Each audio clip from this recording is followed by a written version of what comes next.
ఎముక పెళుసుదనం ఉందా లేదా? ఎముకలు విరిగే గుణం ఉందా లేదా తెలుసుకోవాలంటే ఏమైనా పరీక్షలున్నాయా? రక్తములో కాల్షియము, ఫాస్ఫరస్ అనే రక్త పరీక్ష చేస్తే కొంత అంచనా వేయొచ్చు. దానికంటే కూడా ప్రతి సంవత్సరం 40 ఏళ్ళు దాటిన తర్వాత ఒకసారి మాస్టర్ హెల్త్ చెకప్ అని ఒక మంచి హాస్పిటల్కి వెళ్ళి చేయించుకోండి.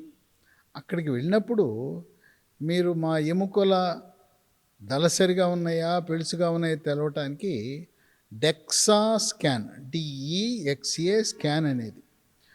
ఇది బిఎండి అని కూడా అంటారు దీన్ని. బి అంటే బోను, ఎం అంటే మినరల్, డి అంటే డెన్సిటీ.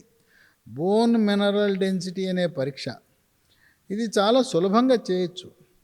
ఈ టెస్ట్ ద్వారా ఎముకలు ఏ మేరకు పెళుసుదనం ఉన్నది అని తెలుసుకుని, కాల్షియం లోపం ఉంటే కాల్షియం లోపం ఉన్న వారికి ఈ బోన్ రిడ్జ్ ట్యాబ్లెట్ రోజు ఒకటి చొప్పున మధ్యాహ్నం వరుసగా 3 నెలలు వాడితే చక్కగా ఎముకలు గట్టిగా ఉంటాయి.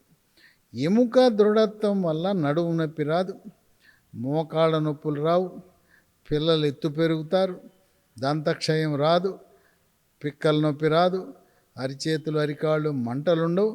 ఈ విధంగా బహుళ ప్రయోజనాలు కలిగిన కాల్షియం.